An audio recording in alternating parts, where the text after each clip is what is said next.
matching today. We were vibing it. We didn't even know. What are We the were ready. chances? I mean, I know Look we how both. cute we look.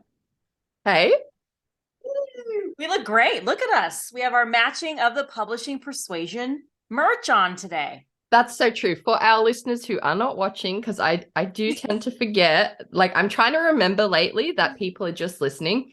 Angela and I have just popped on with no prior communication. We are both wearing our one of a kind, two of a kind of the Publishing Persuasion t-shirt, which you can join us.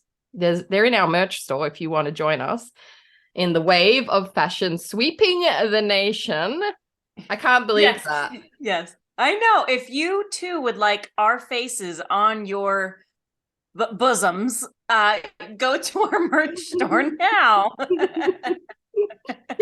Well, welcome everybody to Of the Publishing Persuasion. I'm going to hop right into this. I'm Angela Montoya, author of Sinner's Isle, that comes out on Halloween of 2023. And I am here with the breath of fresh air that is the Australian queen, Melanie Schubert. Melanie, how are you today? I'm grand. I slipped in 1,000-ish words this morning on my draft. So as I mentioned previously in our DMs, you better not think you're safe being at 30K or wherever it is you cheated your way to in your draft. Because now that I've found my groove again, I'm coming for you. It's just like, honestly, such a relief to me finding my groove with this project again. Like, amazing. Melanie got her groove back. Okay, well, this is the encouragement I needed. I've taken a few days, I wanted to give you a chance, to catch up. I just, by the grace, the goodness of my heart, I thought, let Melanie have a chance for once. Give her you felt give her sorry a for little me. chance. You felt sorry for me Yeah. because I slid into your DMs the other day and I was like, I don't even know if I can write this book anymore.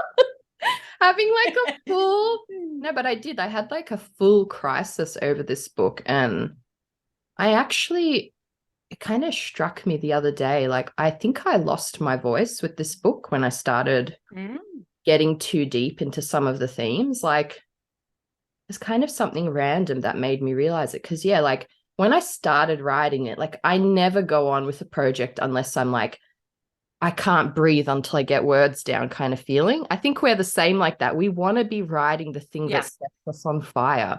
Even if like, and for us, this is the thing, for us, that can be like the like cheesiest, goofiest thing, right? Yes, absolutely. But yeah, like, So what like encouraged you or urged you to continue on when you weren't feeling ablaze inside the innards? well, initially, like I honestly at one point I thought I was going to put it down, and then I kept trying to like catch my breath with it again. I kept trying to go, and honestly, it just wasn't happening. And then the other day I saw this anime on Netflix, and Oh. it just I was like, oh, I have to watch it. And what was it called again? Drifting Home. Just a little anime Oh, yeah. movie. Major Ghibli feels, but a bit darker than, well, I mean, Ghibli goes there sometimes, but I gobbled it up. I was like in tears so many times, just like moved by how much I felt that work. And the next morning I woke up and I don't know how much of this I'll share. I'll probably leave it all in. You already know some of it, but like, I realized in the morning it had been a long time since I had watched anime, like properly. And I was like, why? Like, anime, for the record, used to be at one point all I watched. Like, I didn't like Western TV at all. Like, anime just felt so much more kind of like, when you find K-drama, but anime is its Yeah. own beast. And you're just like, this is just so much better than what I've been watching. It feels so like at one point, anime was all I watched. And like, I actually realized, quite to my surprise, that I haven't properly watched anime since Pitch Wars. Wow. Yeah, it took me by surprise when I realized, because I used to watch it so hardcore, and I honestly have a feeling that like my mentor was super into anime. And like for me, as you know, this, like Pitch Wars for me was like not the glorious bow tied career plunging event that it can be, right? And that happens, like, but Yeah. like, man, I nosedove with Pitch Wars, like realistically, career wise. And like, yeah, like it just so happens that my mentor is a major fan of anime. And I think I've unconsciously, like completely unaware to me, been avoiding it because it brings up trauma. Because, like, realistically, Pitch Wars was my own, like, thinking about it now. And, like, look, not to slash my mentor, I think she did the best she could with the tools she had. And, like, her version of things might have been the perfect version for someone else. But for me, like, looking back, even like, we were meant to get those edit letters and she verbalized it to me over like a 4-hour Zoom call. Looking back, knowing now how neurospicy my brain is, that was literally like you could not concoct a more perfect hell for a brain like mine. Like the next minute it was gone for my brain. And I'm sure she thought she was like nurturing me and like giving me extra help. But yeah, like I think that like, and let's not forget how badly I flunked the showcase. Like, let's not forget. And I think that it was triggering me. And I think I've been subconsciously Mm. avoiding anime because of all the Pitch Wars trauma it brings up. Obviously, I found you girls and like I made Pitch Wars my bitch. Like I made the sunshine out of that experience. But yeah, the actual event itself was a bit traumatic for me. Real talk. But yeah, so I watched this anime and like I was kind of like crying about it for days after because I was like, this is what's been missing. Like, Uh, anime has this balance of storytelling that I so love and I so strive to like emanate in my work. And it's been missing that. Like, I went too far with the deconstruction themes for me. I went too far with like the kind of darker notes, which I like to have that there, but let's be honest, when you one day think of a Melanie Schubert, you're not going to think gritty and dark and like whatever. That's what I realized. I remembered that for me, the heart and soul of my storytelling is like cheesy, magical, surprising. And yes, there's those dark notes. I want to hit those dark notes. But directly after the dark notes, I want to be laughing about death. I want to be laughing yes. about her face just got peeled off. Whatever it is. Just my Pitch Wars book had like a dark scene where she like ate these night fairies and she didn't know. And Yes. like there's some messed up shit in anime, but there's Yeah. also this like purity. There's also this like deep, like that in the movie I watched, they're like in this old apartment block that like takes off into like in between place, in between like here and the afterlife. And I was just like, of course they are. Of course they Yes. are. So I just honestly like have gone from being in like complete and utter turmoil and questioning if I even want to write a few weeks ago to feeling now again like this is it. Like, this is my voice. This is how I write. And anime kind of just it's like an anchor that holds me where I want to be. So sorry, that was very long and ranty, but No, but I mean, it's beautiful. And it's funny how like certain things trigger us in our lives where we're like, I want nothing to do with this because it reminds me subconsciously of this tumultuous kind of terrible time and I want nothing to do with it. But that was the thing that brought you joy before. And so, it took you a couple years, but you found anime again. And that makes me so happy to hear because I remember when we first met, like, I think you were encouraging me, like, you better yeah, watch anime, like watch this, I this, know. and that.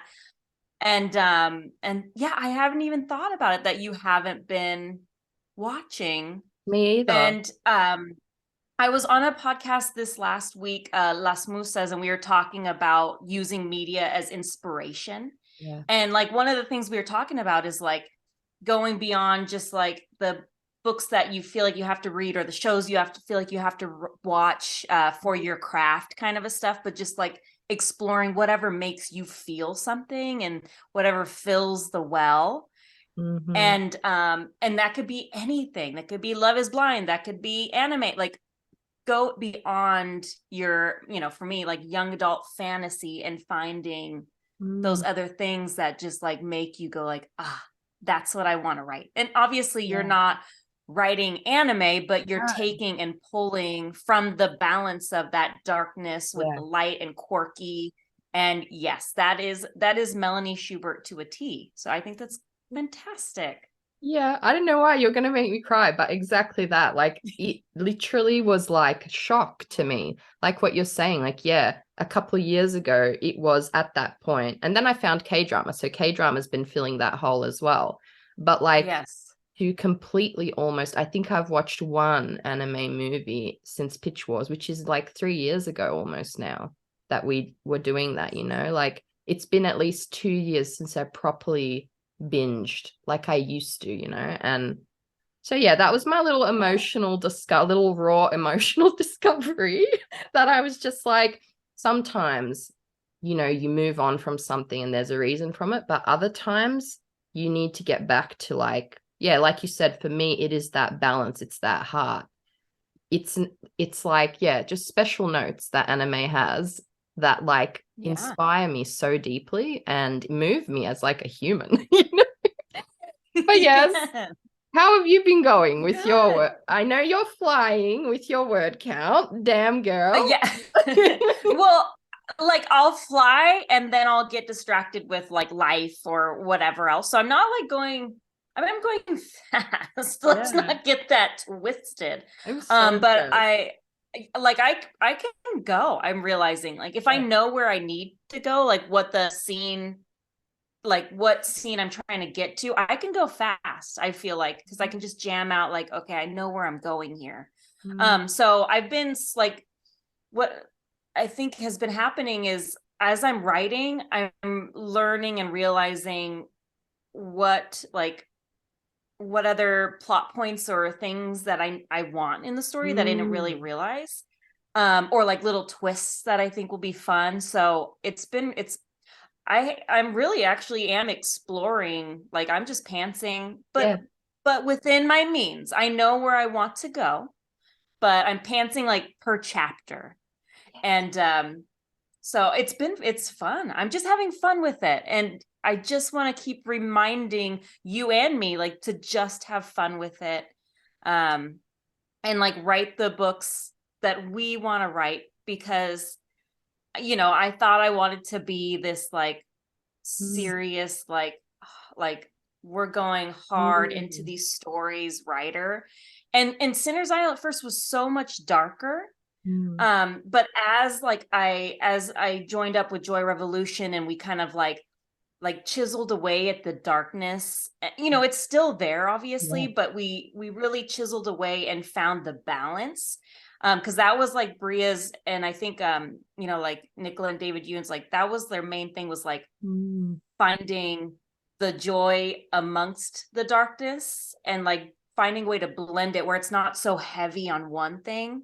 And it really like has changed a lot in the way that I want to write. And so I'm excited to see how this goes.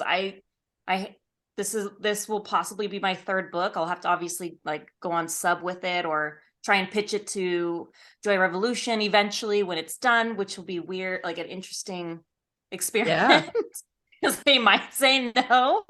But like it's interesting to write a third book after writing like two, and I'm still waiting to hear what they think of my monster book. So I'm in an interesting like limbo, but I still feel really happy with it because I'm writing what I really like.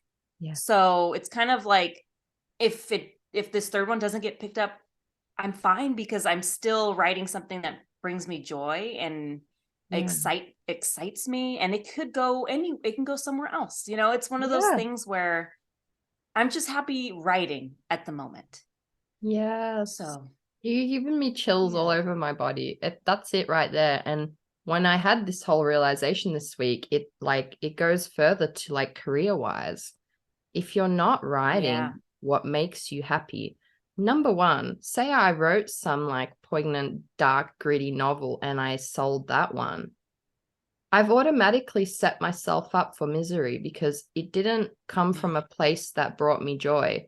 And I may not be able to replicate that because I'm not saying I'll never write stuff like that, because there's some dark, gritty things in there too. But I just agree with that ethos of like having it there, but like joy being the brand, you know, like Joy Revolution. That's probably where they came up with it, right? Like, and it makes sense. For me, like that is that balance. And it's probably why I bring up anime, because it has that like, and K-drama does it so well too.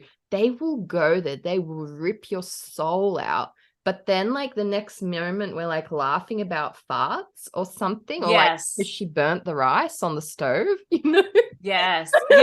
Like, but that's how life is for, you know, I mean, for so many of us, right? It's laughing at the darkest moment of your life because that's like the only thing you can do at that moment. And, you know, and I find that so like relatable in so many ways.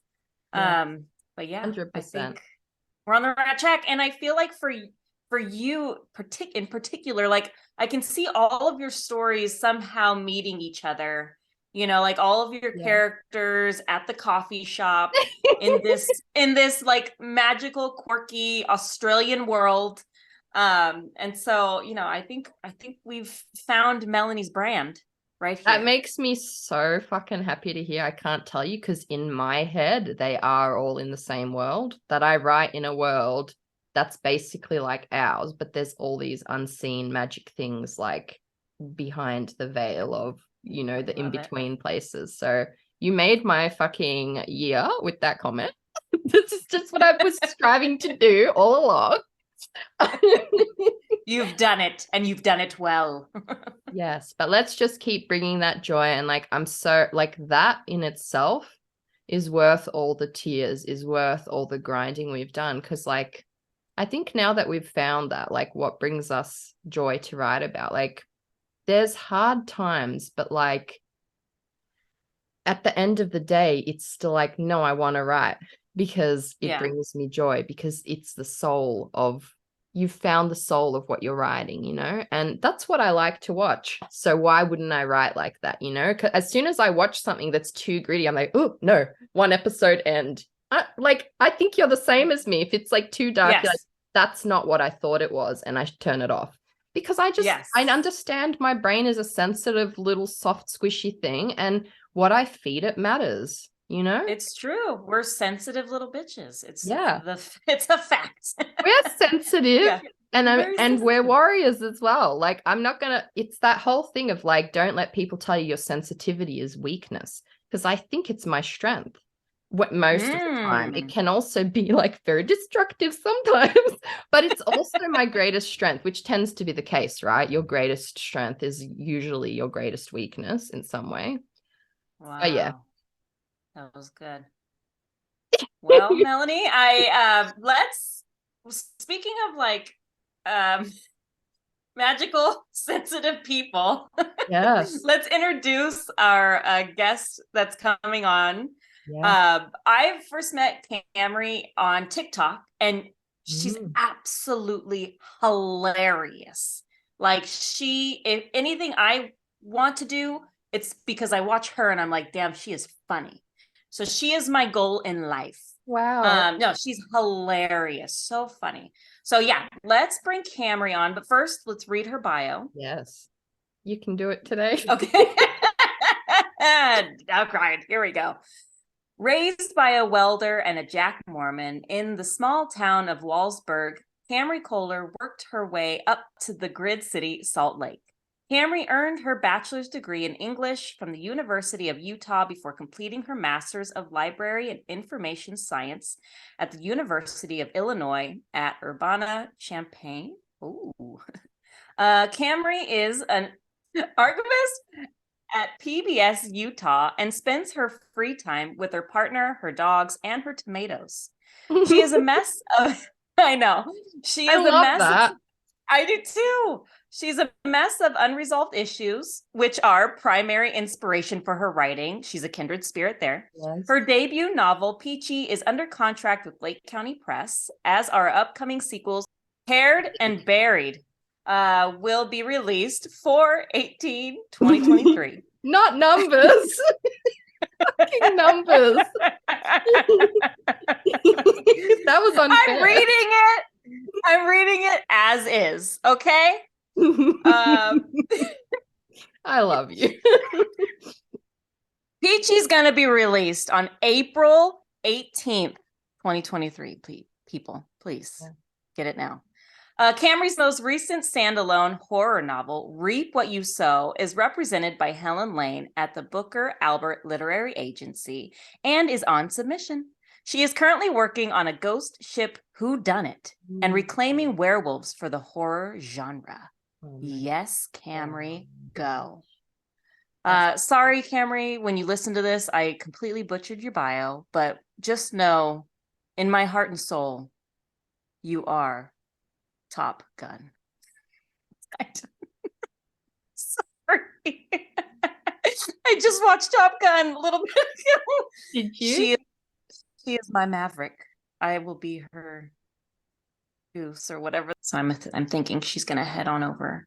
I think she will. While we wait for her. Oh my gosh, the weirdest thing happened to me yesterday. I forgot to tell you. I had it here, but we were so chatty. Oh yeah. This book. Okay, I got a parcel in the mail. I was like, oh, I'm waiting for like a few things. I was hoping it was Amparo's book, which I think in my ADHD forgot to pre-order. I'm sure I did. Anyway, it's coming. I was hoping it was that. I open it and it's like birthday wrapping. And I was like, hang on. And I looked again. I was like, oh, it's not from where I ordered that. Anyway, I open it and it's this book from like a bookshop, Australian bookshop. It says, happy birthday, author. Oh, wow. No, but I don't know how they have my address. I don't know why they sent it to me. Like, because I moved recently. If it's anything to do with my old book, that's years ago. I was at a different address. So I'm kind of spooked by it. If somebody out there listening sent it, thank you. I don't know how you have my address. And why you would address it as author. Yeah. So weird. That is very weird. Yeah. Anyway, I wonder. On that mysterious note, if you know who sent this, let us know. Let's let in Camri. All right. That's just the bizarrest thing. That is. I know. Hello. There she is. Hi guys. I made it. Camri. Yeah. Sorry about that. It was me. Me. I wanted to blame Melanie, but really it was me and my poor internet connection. No worries at all. This is just a part of life now. I'm just sitting. Yeah, I'm just chilling. I can wait a couple minutes. Yeah. Well, thank you. I appreciate that. Well, welcome to the show. We've already introduced you earlier, and I want to also apologize for that. I did a terrible job of reading your bio. I don't believe you. I apparently I cannot read words. So, but you can write words. I can write. I can't read. Yeah. I feel like that's a real thing though. Like the number of times I feel like because I'm a writer, friends love to poke fun at how often I like fuck up the pronunciation of a word. It's just like, yeah. And it hurts all the more because they always follow up with that. Like, don't you read a lot of books? Don't you write a lot of books? Why did you use the wrong form of there in your text message? It's true. It's true. To keep you on your toes. To keep you on your toes. Make you feel good about you.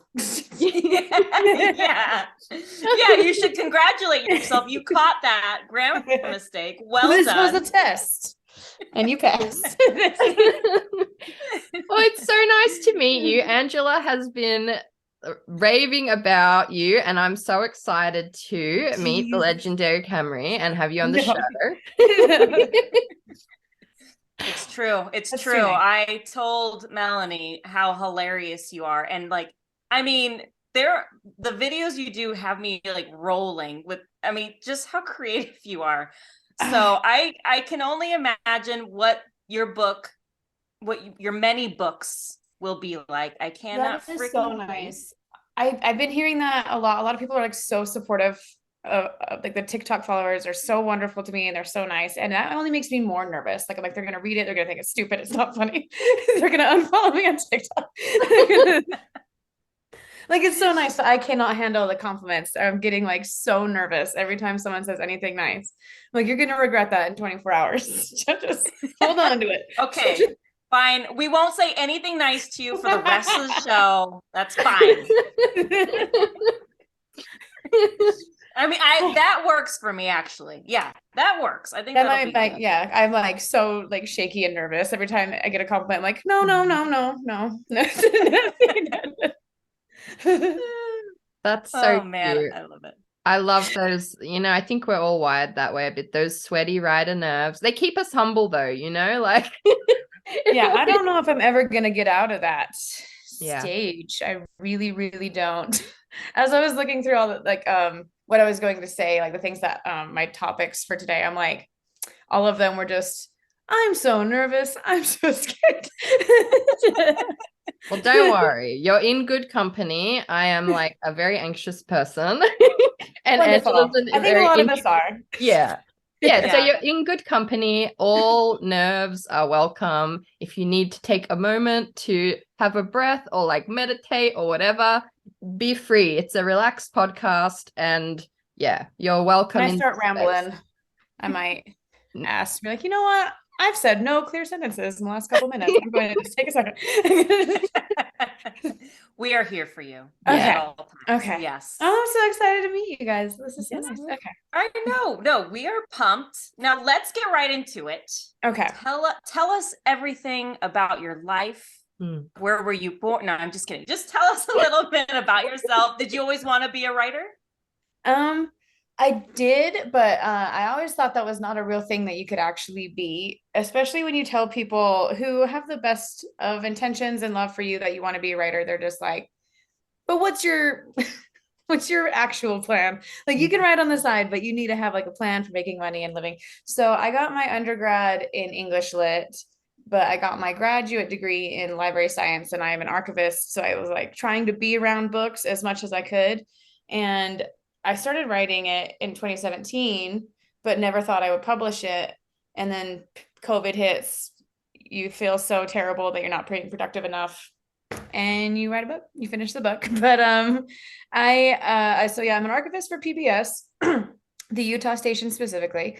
And I've been married for 8 years. I've been with my partner since I was 18. We have 2 little pups. And we've always lived in Utah. And one of the reasons that I wrote it was because every book I've ever read that takes place in Utah, and this could just be my own ignorance of Utah literature, but it's about nature, it's about the LDS church, or it's some sort of historical story about like a 12-year-old girl who needs to find her pioneer mom or something like that. So I wanted it to be kind of just reflecting on my experience of Utah, make it weird, make it gross, make it funny, and Peachy was born. But that's pretty much it. I have a little garden, and my favorite color is orange, and I can ride a unicycle as well. So there's some fun facts. Your favorite color is orange? No, orange is the best color. Yes, I know that's the most startling fact about me, but it is orange. It's a good point. Okay, I know. Where did the unicycle come into play in your life? Like, how did this happen? I was on my high school drill team, and we rode unicycles in the parade. We like joined arms and made formations on our unicycle. Wow. So I had to pick up the skill if you wanted to be on the team. Wow. Yeah. And I can also do a nice drill down. I got second place in my statewide competition, but I don't like to brag too much, so I just dropped the just slide the unicycle in, and then we'll just that is amazing. Did any of that like play into your writing, like into Peachy at all? The locations are very inspiring. Like, so it takes place in this town called Aspen Ridge, which is a small town, but I grew up in a town called Wallsburg. That's about population. It's like 300 now, but when I was there, it was like 240 something, and very, very tiny. Everyone was related to everyone. And it was very, very dry, parched farmland. And I went to high school 20 miles away in a town called Heber. That was a little bit bigger. We had like a grocery store. Now they're enormous. They have their own Walmart and they think they're too good for everybody. But back in the day, it was smaller. And so I kind of mixed those two towns together to make this small town of Aspen Ridge. But even in the book, they drive to Salt Lake City a couple of times, and there's like some scenery that's familiar, some restaurants that inspired some spots, but definitely the locations took some big precedence. And because it was my first book, I think I put a lot of myself into my characters, which I think everybody does. And I don't think it's too much of a problem as long as you give them flaws, unlike a couple Stephanie Meyer type situation. So I think I gave a little bit of me in all of them, but they are incredibly messy. They make terrible choices. And hopefully I'm not that bad, but I tried to, a little bit of my hobbies, a little bit of my interests are in there as well. I'm very excited about that all. I have to say I have like a fascination for like documentaries set in small town American states and stuff. Yes. So I'm very, does that, I know in your bio, I don't really know what's a Jack Mormon. Can you tell us a bit about that? I just noticed that in your bio. My family has very strong Mormon stock on my mom's side of the family. But she is a Mormon as far as the religion goes, but she doesn't necessarily practice all of their really strict laws. She loves to drink. She loves to have a good time, things like that. But she still is like of the faith, but she doesn't follow their rules. And there's a lot of those in Utah, and they're called Jack Mormons generally. There's actually a whole coffee brand called Jack Mormon Coffee that is really, yes, because you're not supposed to drink coffee either. So we have a lot of fun jokes like that. There's like all sorts of like polygamy porter beer, and we just like to have fun with our history here. I love that. I love that. I did not know that. Yeah, it's good too. It's a good beer. And we have like Brigham Young's. It's like not your father's root beer. That's an alcoholic root beer. And it's always a good time. I think the church is a good sport sometimes. So. Yeah. Does that feature in your book at all? That side? I didn't put the church in it at all, just because that's even on like our TV shows, it's so hyper fixated on the fact that the LDS church is here when anything takes place in Utah. Yeah. I don't know if you've seen Real Housewives of Salt Lake City. It's a new one, but it's very much focused on women who are still in the church or have recently left the church. And I'm like, we just cannot separate. So I really wanted to write a piece of fiction that just bypassed the whole thing. It's not in there. Yes. Yeah, that's great. Honestly, no, I mean, I'm from California, and when I think of Utah, I mean, that's all you think of is that's our thing. Or Sister Wives, which is not technically a part of the church, but they're their own thing. It's close, though. It's adjacent. It's all kind of something that we get asked about when we travel. Yeah. And I'm sure you do. But I live in Salt Lake, which is a very liberal, tiny space in a giant red state.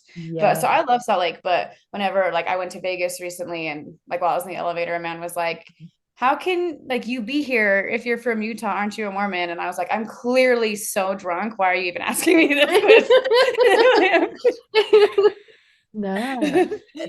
It's so understandable. You're like, we're here too. There's other things here. Yes, there are people. And so I just really wanted to be like, Utah has like national parks and great wilderness, and we have wonderful beer and breweries and great people. And I'm sure there's great people in the church as well. My grandma was one of them, but I really wanted to show a new side of things, fictional or otherwise. Yes, I'm here for it. Yeah.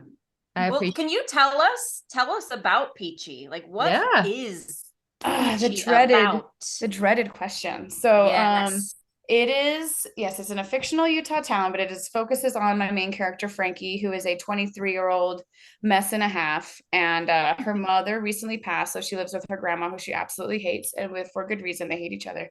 And one day she walks to her shift at the local grocery store. She tries to pound a 6-pack of beer afterwards, throws up from drinking too quickly, walks in the house because she's trying to hide it from her grandma, and her grandma is dead. So she is kind of reeling from losing another family member so quickly. She's relieved about it, but something's very off with the whole situation. Her best friend, Ben Bowen, dreamy, gorgeous Ben Bowen, asks her to come stay with him for a couple days while they figure things out. And she has learned that it is a supernatural cause of death that led to her grandmother's deceasement, if I may be a writer for a moment. And she learns that Ben is actually a witch. He is a seer. She learns that she is a witch, but never knew about it because she hates touching people, and her magic requires the touch of other people. And it was a vampire witch, because all of magical beings in this book are actually just versions of witches with a certain brand of magic. So like a vampire witch would drain all the life of the person that they touch.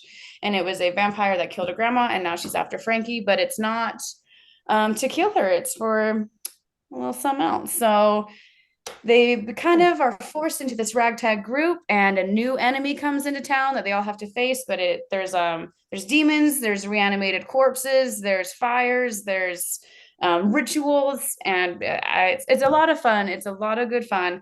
But I'm hoping also that a lot of the characters kind of shine through, even with the plot that I love. I really love all these characters so much. I think they're really, really special, and I think about them 24 hours a day.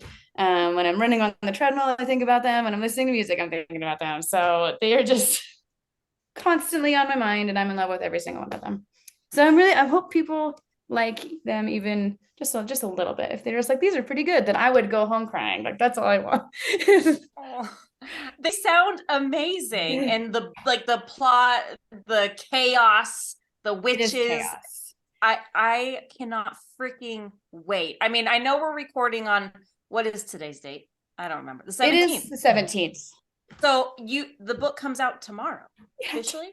Yeah. Oh my gosh. Yeah, it does. I need to get some new fan art. I'm so excited. I'm gonna commission some more. I already have little postcards all over the place. But I just finished the sequel, and it is now on copy editing with my publisher. And that one I had a really, really hard time with, because I fell in love with everyone in the first one, and I feel like in the second one you kind of destroy them if you're gonna bring them back up for the third one. As I'm sure you know, like the second one, you gotta get into some things. But it's making me all the more excited, because I love the sequel, I think, almost even more than I love the first one. But Wow. Amazing. Yes. Wow. How do you feel? I mean, knowing that she's out in the world, Peachy she's out. I am so excited. I'm so excited to see them. My friend and I are going around to like all the Barnes and Nobles in the state, so we can look at them, so we can sign them. But and they're in a few indie shops, and I know I'm just gonna sob, and it's gonna be the best moment of my life. But I've never been more terrified of anything ever, because I still every now and then like look at my Goodreads reviews, and every time I get one that's like not 5 stars, I panic. I think no one's going to like it. And this is the end of my writing career before it even begins. So as excited as I am, I really think that this is probably the most anxious I've ever been. And I'm a very anxious gal. So that is saying some stuff. Yeah, it's understandable. It's like everything you've been working towards like comes to a point, and it's just like, but you got to lean into the joy as well. And I'm convinced that bad reviews are necessary, because I'm always sus on books that only have good reviews. I'm like, they only got that. That is true. To read it. Once you start getting bad reviews, you've got broad reach, because that is very true. Yeah. And I feel like you can tell when you read a bad review, because actually reading bad reviews on Goodreads is my guilty pleasure, like just of random books. Yes. And I like, show me all the 1 stars. Yeah, I clicked straight on 1 stars, and I've got a list. I was going to read Angela earlier of like, I was trying to find the best bad ones for like, I think I looked up 50 Shades of Grey, so it was not hard. Ooh, but I'm like, 300,000 people gave it 5 stars. I'm like, okay, something is wrong. And then reading the 1-star reviews is just so satisfying. But even with books I love, I don't even think I read good reviews. With books I love, I'll always be curious. What did they say? What was the 1-star review? Because it kind of makes you feel like, powerful in your own writing, because you're like, that book that I thought is flawless, somebody just wrote utter bile. You are so right. And I don't even click on the 5-star reviews. I just always see like, okay, this book has like 14,000 reviews, so they've already made enough of an impact. I don't even care what the rating is, but the reviews are more important than anything. It's just like the fact that it's not even released yet, but you have a couple dozen reviews and you like your rating goes down even just a little bit. I'm like, oh my God. But then I know I'm not supposed to read them. I know that. I'm just, it's easier said than done. I think every writer I think like especially their first book like just feels that like need, like, well, maybe I'll just take a little peek. It's not going to bother me. And then you peek and it bothers you. So it's like exactly what I said. I'm like, you have to have these reviews. Just look for a second. Just know you have tough skin. You're going to be fine. And I read it. I'm like, annoying. Yeah. Which annoying. I should also just say thank you because yes, I have seen some very, very mean things. Yeah. And I will take annoying 10 times and be like, thank you very much. 100. I need to just like be zen. Yeah. It's already out there. And there's nothing we can do. know. Yeah. Yeah. So when you're feeling bad about a bad review, just go look at your favorite books, worst reviews, and you're going to feel so much better. You'll feel better within a couple, and you're just like, some people thought this was trash. My bad review is like, it's a badge of honor. Yes, you are very right. That makes me feel great, actually. And I was thinking like the hardest part of writing a book and like getting it out there. I always used to think the hardest part was like querying. And now that I have a book on submission, I almost want to say submission is even harder. But it's neither of those things, it turns out. It's just waiting for people to read it and being afraid that they're going to hate it. That's the hardest part for me so far, is because I get people commenting, it's on its way, I'm so excited. And I'm like, oh no, another one, like another person's going to read it. So basically, it's all hard. Being a writer, it's all hard, but we do it anyway. It's the most rewarding and the hardest thing ever. And now every person I've ever like totally harped on, not only just authors, but like actors and movie producers, I'm like, well, I bet they tried their best. I respect that. It's so true, though. It is so true. Like, I will never, ever give a bad review on a book again. Ever. If I didn't like it, I just pretend I didn't ever. It doesn't exist.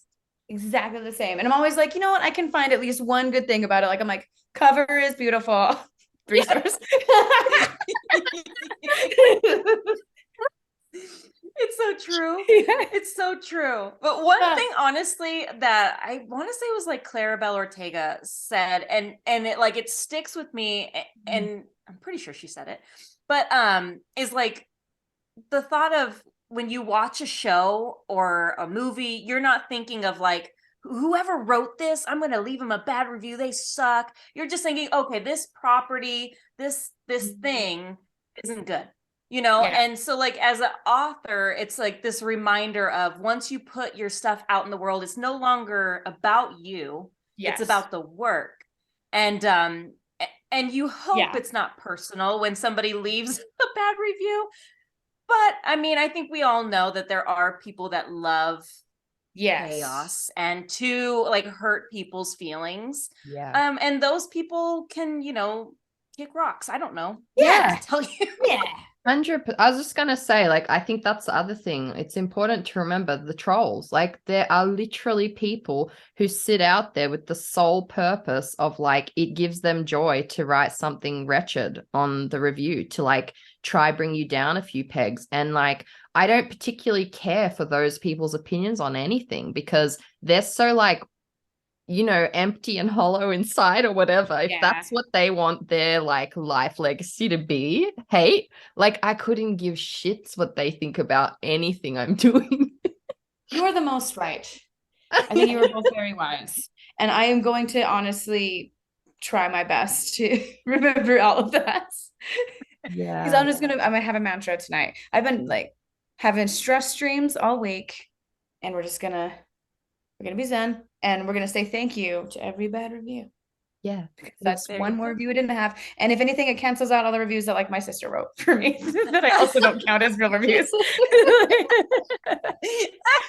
Yes. It's So gonna she be can make up amazing. like dummy accounts. She's got dummy Yeah. accounts, different Yes, names seven for different ones. thing.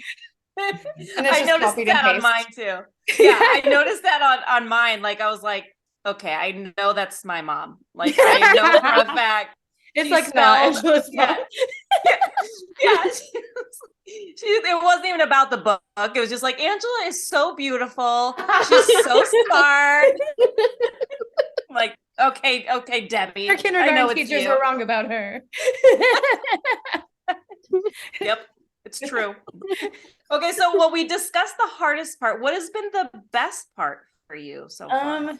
I honestly think the best part, because as rewarding, as wonderful as everything has been so far, including the times when people are telling me they loved it, I think the best part is going to be when I see it on shelves in real life, not because I asked them to hold it, which there will be a couple of those, and I'm so grateful, but just to see it there on its own standing, on its own merit, next to other authors. Yeah, like, even just at this local shop, which again, this was a consignment deal, but still just knowing my book now will be next to like T. Kingfisher and Stephen King, and it's right below Sylvia Moreno Garcia. And I'm just like, these guys are real authors and I'm a real author now too. Like I'm not, and so it's just like seeing it out in the world existing, yeah, just on its own merits is just insane to me that it's real now, because people have arcs, but I don't have anything to do with that. I don't see them there anymore, and I don't see them holding my book unless it's virtual. So just like being able to hold it, being able to buy it, which I'm sure I'm going to buy like 2 more because Yeah. Yeah, I love absolutely. yeah, because I can't stop buying it. Yeah. But I'm going to go into and just signing them and knowing people are going to see my signature and be excited that I signed it. Me, like this stupid, weird Utah archivist lady, and they're gonna be thrilled that my stupid signature is in it, and I like can't handle that fact. They're gonna be so thrilled. They're gonna be like, wait a minute, this is the Camri Kohler that's signed? Fun fact, I wanted to sign them all like, thanks for buying it, but then like hags, Camry, because and I thought it was gonna be really funny, like yearbook, have a great summer, but then I learned a lot of people have no idea what that means, especially people outside of the US, and they would just think that I'm calling them a hag and then I close the book. I have no clue. I'm sitting here laughing, but I do not know what it means. I must confess. Yeah, my agent is British, and when I wrote that, she was like, I don't understand. Is this like a funny, like I insult you, you insult me back type of situation? She writes back, thanks, bitch. I don't know what to tell you. I hate you almost as much as I hate your mom, sign. But so Oh now my I'm not gonna do gosh. it. But I might do, I You don't know. should I'm worried. totally do some, because the thing is, if you love the author, I don't care if they drew a picture of a doodle on it. Like, it would be even more like, actually, I would This is cherish it unique. more if they drew a dick on it. I'd be like, author drew me a penis. This I'm copy doing that is for all my pals. yeah, I'm like slightly pornographic sketch for all of you if you buy more than one copy. Yeah, exactly. You But I heard might it do it here, just because when you listeners. Google it, it says "Have a great summer" or "Hide and go seek," which is also kind of fun. So I might just do it anyway. Just do it. Do it. It will be your brand, and people can work it out. Or they can come and find this episode and learn the true meaning. Yes. I'll put that as a note. Be like, go find this episode if you want to know what this means. Signed, Camri Kohler. Yeah, just a short little note. Yeah. Just a short little thing. I'm gonna fill out the whole page with notes and information. Well, I wanted to ask kind of about Lake County Press. How was your experience been? Did you have an agent before you sold your book? How did this work? How did PEACHY come to be? Well, I had been querying for a while, but this was the first book, and I had no experience writing or querying before I queried it, and now later having queried 3, I realized like my query package was absolute garbage. So I am not surprised I got as many rejections as I did. My query was like nonsensical. My synopsis was crazy long. And I didn't know like when you were sending 5 pages, unless you said the first 5 pages, I was sending like random ones that I really like. I was just making so many mistakes. And I was confused as to why nobody liked it. And luckily, Lake Country Press liked a Twitter pitch contest pitch of mine for Pit Dark, and that's how I got my contract, and they offered me a contract for all 3 books, so it was like a signed done deal. And then but Lake Country Press, they're small but they are so fantastic. They'll do pretty much whatever it takes to make you happy as an author, but they're getting pretty big now. They have tons of authors. Their release dates are getting farther and farther back, so I think they're even going to be hiring on some more people. But because they almost like Peachy is a horror fantasy, but it has a very strong romance subplot. And they either prefer romance or to have a strong romance subplot. And after I wrote that, I only write horror. And there are romantic moments in it, but I would never, ever claim, especially in these books, it is not okay what's happening. They're bad people doing bad things. And there might be like some kisses here, some hugs there, but I don't do romance anymore. And so that's why I went out and cleared an agent. And she loved the twisted slasher stories that I wrote. And that's why I am so in love with my agent now, because she just gets it. She thinks the darker the better, and we are now on submission with that. But Lake Country Press has been just such a good champion for this book in particular. And I think they're gonna do fantastic. But they are romance inclined, and that's why we kind of had to be like, this is the trilogy, and then I will be going to other publishers after this. Yeah. Interesting. Sounds like a perfect compromise, honestly. It's like you guys got what you needed, and then you realized, okay, I prefer to slash and slay. Yes. It's very and like having like this was supposed to just be a fantasy with romance subplot, but then all this nasty stuff kept creeping in there, and these bad demon monster things, and I just couldn't stop it. And so now with the second one, I really thought I was on the straight and narrow, and then my publisher read it and she's like, we need like 2 pages of trigger warnings. And I was like, but like I didn't get the same response with like my horror book, because people are just waiting for those horrible things to happen. But in this, we are gonna have trigger warnings just out the kazoo. They're everywhere. Yeah. I don't know much about, like, I was thinking that the other day, like, when do you need trigger warnings? Like, they must have like a line of like, it's heading that way, or it's right over the line. Yeah. Well, like in my horror one, I think the ones we were mostly going for was like graphic violence, cannibalism, infidelity, which makes sense to me. But then like in this one, we have like, I think just because we're trying to cover all of our bases, and a lot of people don't really know, because Peachy is kind of it rides the line of a lot of things. So we have things going as far back as like gambling, references to drug use, actual drug use, like references to tobacco use, like we have all of it in there just in case. But with with the slashers, we just put like a couple. We're like, this is very bloody bad book. Gotcha. And yeah, this is very fun. Yeah, so when it's labeled as such, people don't, they're like expecting all of that. Yeah. That makes sense. Oh, it's fascinating. I haven't thought about that much. I really didn't either. I thought they were mostly like I would Google when I was querying big trigger warnings, and I only found like 7, but I think Paired will have like 20.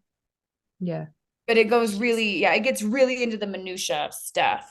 Yeah. So everyone's ready. Everyone's ready. They all know what they're getting into. That's good. I'm sorry. And I had to turn my dedication into almost a trigger warning. I was like, please, readers, just know this one is so painful. I love you. Don't stop reading. Yes. I'm sorry. I'm so distracted by your tattoos. So now, like, because I'm a tattoo aficionado, I have to just ask, like, is there like a favorite one you can tell us something about? Not book related. I just love tattoos. I have so many actually favorite ones. I have the health and equip bar from The Last of Us, and that's one of my very favorite ones. Just because that was my very favorite game. But I love my goldfish, and I love the goldfish on the back. I have a Buffy the Vampire Slayer right there, and I love my little light bulb just because it's cute. Most of these are just because they're cute. They don't really have anything to do with anything. No, I love that. I have like my thighs are tattooed because I used to have hyperpopnic hallucinations and non-REM parasomnia, which is where I would not know I'm awake and I would pull like images out of my nightmares and see them in my real life and start like freaking out. I got sleep therapy. I'm much better now, but I did Whoa. have, and so I have two tattoos on my thighs that say bad dreams, and one is a beetle with a woman's face on the wings, and the other is a four-eyed cat. And those are also some of my favorites right there. Wow. They just look really badass. And I just love when people think I'm a badass. That's why I got this. Oh, yes. You're walking into a bar, you know, with your Mormon drinks. You are Yes. looking tough. And I love it Badass. because and like if I'm having like shorts and a tank top and I have my tattoos and I'm like carrying my helmet into a bar, I like get a lot of attention, especially from men. And then they're like, "Oh, do you ride a motorcycle?" And I'm like, "No, I ride a scooter." Do you want to hop in my basket? It's Hop an in my actual basket. an actual real pickup line because you would be picking Yes. them up. But as soon as they hear it's a scooter and not a motorcycle, for some reason, they just lose complete interest. They don't even know that's somebody's kryptonite. I'm like, it goes 50 miles an hour, so Exactly. look out. Ooh, that sounds dangerous. You live on the wild side. Yeah, that's why I wear a helmet. Yeah. Well, yeah, that makes sense. I love Badass. it. Yeah. I Well, love let's that ask. journey. I know we have one favorite question that we always like to ask, which is looking back at all you've accomplished, what advice would you give a younger version of yourself before you started this journey? I just wish that I knew it was possible. I wish because even when I was I would say when I was 12 to 14, I was writing some short stories and poetry like that, but I really just thought it was therapeutic type of situation. I was never going to get out there. I was never going to show anybody because I was so embarrassed. And then even in my undergrad, when I was writing, that was again a poetry emphasis, but I'm like, this will go as far as the literary magazine, and at very best I can put it on my CV for later when I have like a real person career, because being a writer is not a real person career. That is a like a movie career that no one actually has. And even when I was writing the book itself, I still didn't think it was going to get published. It took me probably until even when I sent my first query, I did not think anyone was going to pick it up. So if I just told myself like it's not only possible, it's going to happen, who knows how many books I could have written. I would have gotten a different master's degree. I just think I would have totally gone a different path. And I'm very happy with where I am now, but it was only my own doubt that has me here doing this now in my 30s, rather than in my 20s when I could have actually put time in, learned how to write a query letter, trusted myself. And I think I could have done it younger if I tried sooner, but maybe I just had to get some more of the 20s trauma in me to get a good book out. I don't know. Maybe it would have been trash if I wrote it when I was 19. But I just wish I knew. I really, because everything would have been different. Yes. I think honestly, if I went back in time and told myself, I would not believe me. I'd be like, okay, you lying ass. Like, go back to the future and work at the grocery store, like Frankie said, like we're done. That's so true, but you're right. Like maybe it's like just like part of the journey we have to take to get where we are. Because I wonder that sometimes too. Like if I started early, or like you grow up and you have some like I actually just didn't even like arts in general. I so pined to be a creative. And like I would barnacle onto my creative friends and be like, they're so wonderful. I could only dream. Like just to have that permission early on, like you are a creative if you feel that you are. And if you're creating, that's it. End of. But yeah, I love that. I see our time is like evaporated. Just before we run out of time, we love to ask as well, do you have a favorite quote that you kind of like say to yourself or from your book even? I don't know if I have a favorite quote from my book. Because whenever I read them later, I don't like them as much. Like I hyperfixate on them. Yeah. And that's what I catch them in the moment. But my favorite quote is actually not from my book. It's from a children's Bible written by Linda Millay. But I just kind of use it as inspiration in all the books that I'm writing, which is because I have a lot of violence that tends to happen. And they say you shouldn't bring a knife to a gunfight, but a knife is better than nothing. So I always have them like I love the scrappiness of it. I love the doing all that you can because things are going south and you just got to like your own pluck will get you out of this. That's my very favorite thing to have in my books, I think. Yes. Love it. I see it. I believe it. I'm here for it. Camri, thank you for joining us. You are This is so much amazing. fun. I just think we should just do this with cocktails and stuff. I would love it. Yes, Yes. we are ready. We're ready anytime. I would love it. I would love it. I would love it. Well, congratulations. Yes. I cannot wait to read Peachy. I'm scared again. No, it's going to be amazing. And